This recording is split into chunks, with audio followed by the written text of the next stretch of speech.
गुरु प्यारी साध संगत जी, सभी को प्यार भरा राधा स्वामी जी। गुरु प्यारी साध संगत जी, आज हम इस वीडियो में बहुत ही महत्वपूर्ण विषय पर चर्चा करेंगे। साध संगत जी, यह हमारी आज की वीडियो उन सभी सत्संगी भाइयों के लिए और सभी बच्चों के लिए है जिनके मन में परमात्मा और उसकी रचना के बारे में अनेक प्रश्न उठते हैं। तो साध संगत जी, यह उस सर्वव्यापी प्रेम की अमर कथा है जिसका वर्णन विश्व के हर धर्म में मिलता है। प्रेम का बीज हर बच्चे के हृदय में मौजूद होता है और परमात्मा के बारे में जानने की भोली भाली चाह भी परमात्मा करे। ये कहानी तुम्हें एक खोज यात्रा पर ले जाए और तुम्हें सरल, अद्भुत, आनंदमय सत्य का ज्ञान हो।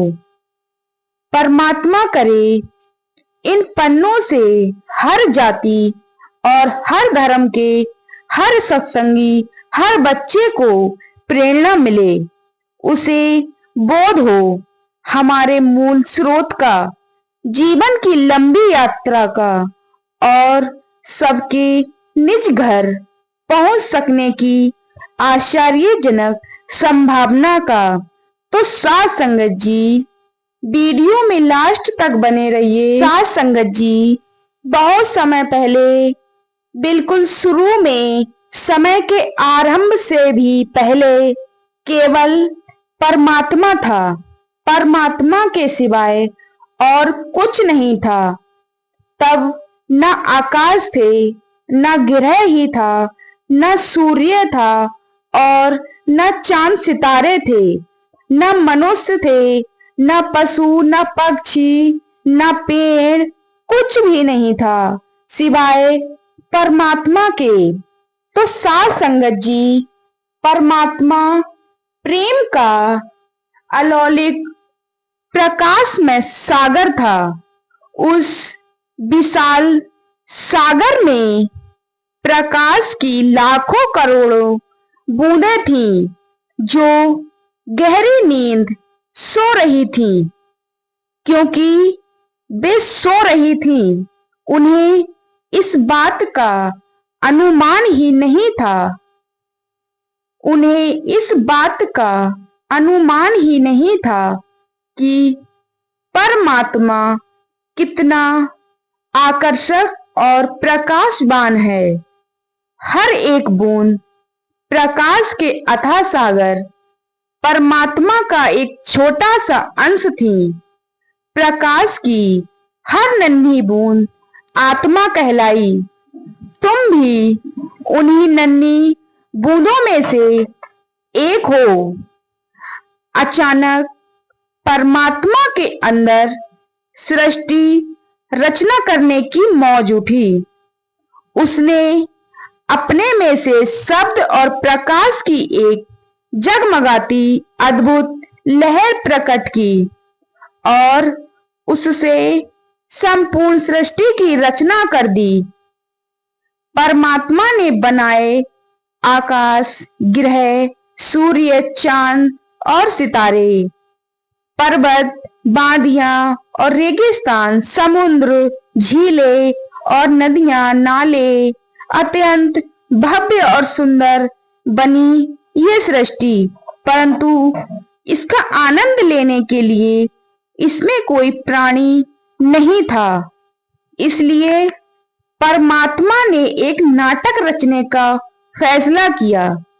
उसने अपनी आत्माओं को पात्र और नवरचित सृष्टि को रंगमंच बनाया। वह स्वयं निर्देशक बना और अपने नाटक का नाम उसने जीवन रख दिया। लगभग सभी आत्माएं उसके नाटक में भाग लेना चाहती थीं। इसलिए परमात्मा ने उनसे कहा कि तुम प्रकाश के सागर अपने घर को छोड़कर सृष्टि के रंगमंच पर अभिनय करने के लिए नीचे आ सकती हो, लेकिन उन नन्ही बूंदों में से कुछ एक ऐसी थी जो इस रचना में आने को बिल्कुल तैयार नहीं थी। वे अपने स्वामी के साथ घर में ही रहना चाहती थी, पर परमात्मा ने उनसे भी कहा कि जाओ, तुम भी मेरे नाटक के पात्र बनने का आनंद लो। तब परमात्मा ने हर आत्मा पर जो उसके साथ रहना चाहती थी मुहर लगा दी और उनसे वादा किया कि एक दिन मैं तुम्हें वापस तुम्हारे असली घर यहाँ अपने पास बुलवा लूंगा। बाकी आत्माओं से परमात्मा ने कहा कि अगर तुम भी कभी घर लौटना चाहो तो मैं तुम पर भी मोहर लगा दूंगा और अपनी अपार दया मेहर से निज घर वापस पहुंचने में तुम्हारी भी सहायता करूंगा। और इस तरह परमेश्वर की इच्छा अनुसार सभी नन्ही बूंदों ने अपना असली घर छोड़ दिया। अनेक शानदार और आश्चर्यजनक मंडलों में से होती हुई अंत में वे इस संसार के रंगमंच पर उतरी, जहां आज हम रह रहे हैं। नाटक अब शुरू होने के लिए तैयार था। परमात्मा ने हर आत्मा को एक पोशाक पहना दी ताकि प्रकाश की हर नन्ही बूंद उसके नाटक जीवन में अपनी भूमिका निभाने के लिए तैयार हो जाए। आत्मा की इस पोशाक को शरीर कहते हैं। धरती पर हर आत्मा ने शरीर की पोशाक पहनी हुई है।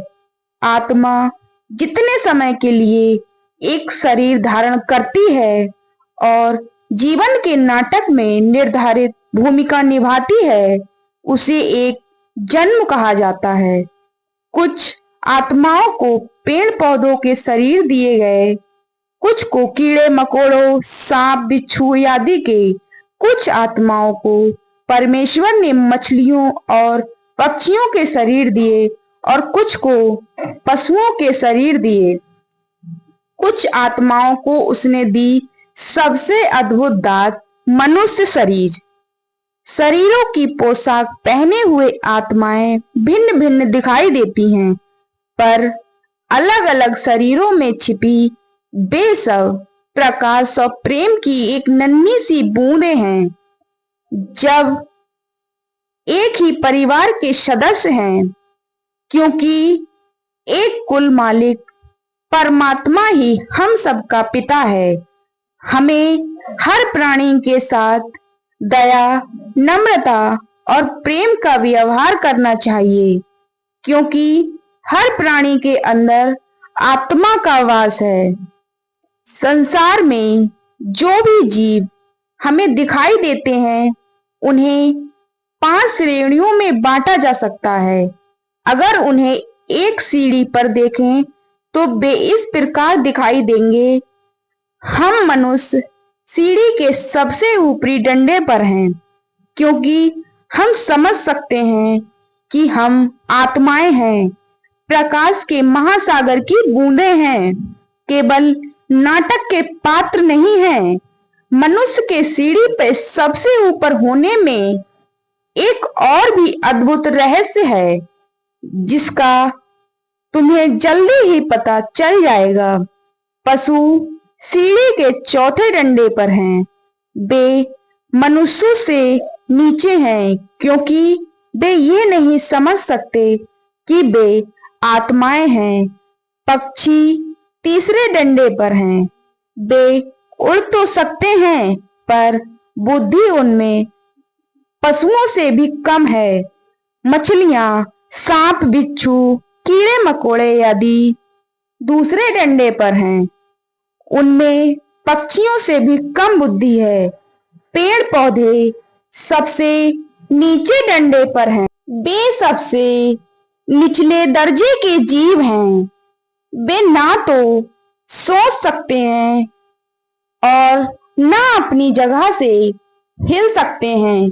यह आत्मा ही है जो शरीर को जीवित रखती है, इसे भागने दौड़ने, उछलने कूदने, तैरने और उड़ने के योग्य बनाती है। जब नाटक में आत्मा की भूमिका समाप्त हो जाती है तो वह शरीर की पोशाक उतार देती है। तब शरीर की मृत्यु हो जाती है, वह निर्जीव हो जाता है, ना सांस ले सकता है, ना हिल डुल सकता है। पर आत्मा कभी नहीं मरती। तुम्हारी आत्मा परमात्मा की एक प्रकाशमय बूंद है, इसलिए वास्तव में तुम सदा जीवित रहते हो। क्या तुम जानते हो कि जब आत्मा शरीर की पोशाक उतार देती है तब वह कहाँ जाती है? वह नए शरीर में नई जिंदगी शुरू करती है। उसे सृष्टि के रंगमंच पर एक अन्य भूमिका दे दी जाती है और एक नई पोशाक पहना दी जाती है। इसी को जन्म कहते हैं।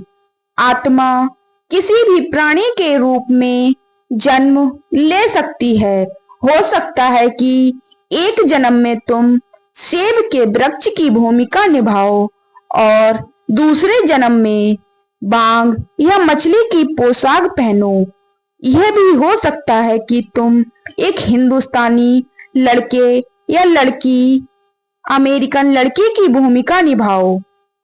परमेश्वर यह देखकर प्रसन्न होता है कि हर आत्मा जीवन के नाटक में उसकी दी हुई भूमिका को खुशी खुशी स्वीकार करती है। जीवन एक नाटक, एक विशाल चक्र जैसा है। अभिनय कर रही आत्माएं इस चक्र में घूमती रहती हैं, एक शरीर से दूसरे शरीर में चली जाती हैं, एक पोशाक उतार कर दूसरी पहन लेती हैं। इस तरह वे अपने लाखों करोड़ों जन्मों में से अलग अलग भूमिकाएं निभाती हैं। परमात्मा ने अपना नाटक इस ढंग से रचा है कि यह एकदम वास्तविक लगता है। इसीलिए उसकी आत्माएं यह बिल्कुल भूल जाती हैं कि वे केवल अभिनय कर रही हैं। कभी कभी जीवन में जो घट चुका है या घटने वाला है उसके बारे में उन्हें चिंता होती है, पर जो होता है उसके बारे में परमात्मा चिंता नहीं करता, क्योंकि वह एक निर्देशक है और जानता है कि जीवन केवल एक नाटक है। परमात्मा अपनी आत्माओं को सुंदर ढंग से नाटक खेलते देख खुश होता है, इसलिए उसके खेल का आनंद लो। नाटक में जो भी तुम्हारे साथ हो रहा है उसमें खुश रहो और निर्देशक के प्रति कृतज्ञ बनो। जब कभी कोई दुखमय या कठोर दृश्य आ जाए तो याद रखो कि तुम केवल एक भूमिका निभा रहे हो। वास्तव में तुम आत्मा हो, परमात्मा के ही प्रकाश की एक निर्मल बूंद हो। इसलिए उसका प्रेम, उसकी शक्ति और उसका गौरव सब कुछ तुम्हारे अंदर है। परमात्मा से बातें करो, उसका प्रकाश अपने अंदर महसूस करो। ऐसा महसूस करो कि वह तुमसे प्रेम करता है और तुम्हें नाटक में अपनी भूमिका भली भांति और साहसपूर्वक निभाने के लिए आवश्यक शक्ति दे रहा है। इसी को परमात्मा पर विश्वास करना कहते हैं। यदि तुम उसे सदा याद रखोगे और उस पर विश्वास करोगे तो अपने अंदर खुशी महसूस करोगे, चाहे जीवन के नाटक में कुछ भी होता रहे। जब परमात्मा चाहता है कि कोई आत्मा घर लौट आए तो वह उसके अंदर गहरे अकेलेपन की भावना जगा देता है और उसे ऐसा लगता है जैसे उसका कुछ खो गया हो। यह परमात्मा को आत्मा को याद दिलाने का एक निराला ढंग है। कि उसका असली घर इस संसार में नहीं बल्कि प्रकाश के सागर में है, जहां से वह आई है। मनुष्य शरीर को इतना महत्वपूर्ण इसलिए माना जाता है क्योंकि केवल इसी शरीर में आत्मा परमात्मा का नाटक सदा के लिए छोड़कर अपने घर लौट सकती हैं। परमात्मा ने हर मनुष्य के अंदर एक अदृश्य और गुप्त द्वार रखा हुआ है। यह द्वार एक गुप्त मार्ग की ओर खुलता है, जिस पर चलकर आत्मा अनेक आश्चर्यजनक मंडलों में से होती हुई प्रकाश के सागर परमात्मा तक पहुंच सकती हैं। और ठीक वैसे ही जैसे परमात्मा ने शुरू में वादा किया था, वह दया और प्रेम से परिपूर्ण अपनी ही परम शक्ति को नीचे संसार में भेजता है, ताकि वह मोर लगी आत्माओं को ढूंढकर उनके निज घर वापस ले आए। इस परम शक्ति को सतगुरु कहते हैं। सतगुरु ने हमारे तुम्हारे जैसे ही मनुष्य शरीर धारण किया होता है, पर सतगुरु वास्तव में प्रकाश के सागर परमात्मा की एक अद्भुत लहर होता है। वह जीवन के नाटक में से मोहर लगी आत्माओं को चुनकर घर वापस ले जाने के लिए ही संसार में आता है। ये आत्माएं सतगुरु की ओर इस तरह खिंची चली जाती हैं जैसे मधुमक्खियां शहद की ओर। सतगुरु हमें हमारे असली घर के बारे में बताता है और हमारे अंदर परमात्मा का प्यार भर देता है। जब कोई मनुष्य सच्चे दिल से प्रकाश के महासागर में वापस जाना चाहता है, तो उसे सतगुरु इसकी युक्ति सिखा देता है। उस आत्मा को वह अपनी आत्मा का स्पर्श प्रदान करता है, जिससे दोनों प्रेम के अटूट बंधन में बंध जाते हैं। सद्गुरु उस परमात्मा को घर वापस पहुंचाने का वचन देता है।